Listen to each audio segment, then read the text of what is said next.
उधम मचाते हैं।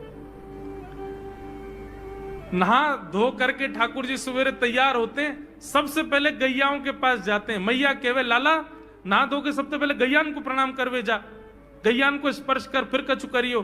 ठाकुर जी गैयाओं को प्रणाम करने जाते हैं। जैसे ही देखते हैं कि कोई गैया बैठी है, सो ठाकुर जी कहें अरे अरे मैया या गैया को आलस आ गयो, या को आलस दूर कर दूं।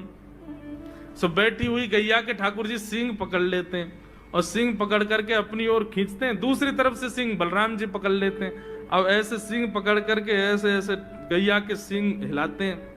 अब बैठी रहती गैया थोड़ी देर तो कोई बात नहीं, जैसे जोर जोर से हिलाना प्रारंभ करते हैं सोई गैया खड़ी हो जाती है। और जैसे गैया खड़ी होती ठाकुर जी लटक जाते हैं सींगों से।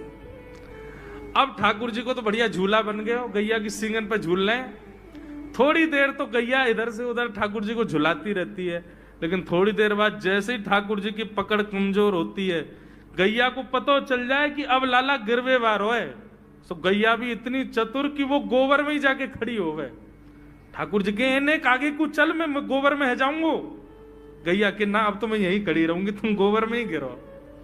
और सो ही ठाकुर जी को हाथ छूट जा, मैया मैया बचाइयो, देख जे गैया मुंह को गोबर में फेंक रही है।